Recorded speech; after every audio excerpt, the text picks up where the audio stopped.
Universal Studios Japan, Aquarium Kaiyukan at Dotonbori. Ilan lamang yan sa mga pamosong destinasyon na binabalik-balikan ng mga Pilipino sa Osaka, Japan. Good news para sa mga traveler at backpackers ang bagong weekly flights ng Jetstar Asia mula Clark International Airport. Lilipad 3 times a week ang CRK to Osaka, Japan tuwing Tuesday, Thursday at Saturday. Less hassle at abot kayang pamasahe ang hatid ng 180-seater Airbus A320 na abot lang sa 4,000 pesos.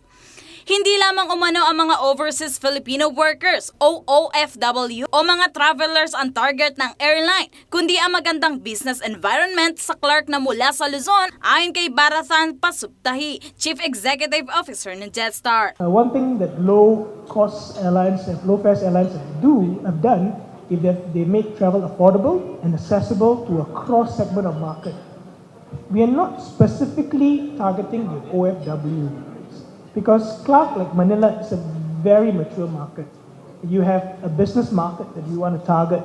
Kasabay na din ang pag-unlad ng Clark ang pagdaragdag ng flights ng Jetstar. Isang malaking puntos daw umano ang paggawa ng pamahalaan ng New Clark City na maging government center para humakot pa umano ng maraming investment.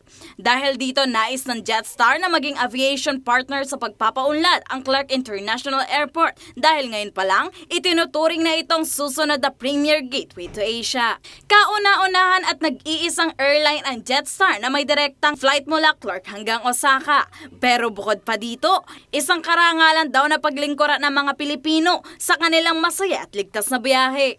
At Jetstar, it is not just about low fares and making travel accessible and affordable. It's beyond that. Safety. We take the highest standards when it comes to safety and compliance. Humakot na ng iba't ibang parangal ang Jetstar Airline, gaya ng top 10 sa safest LCCs in the world ng airlineratings.com nitong 2017. Tinanghal din na low-cost carrier ng Travel Weekly Asia noong nakaraang taon. Samantala, dumagdag na ang biyaheng Clark to Osaka, Japan sa 200 international flights mula Clark International Airport. Lagpas 300 domestic flight naman ang maarangkada sa CRK kada linggo.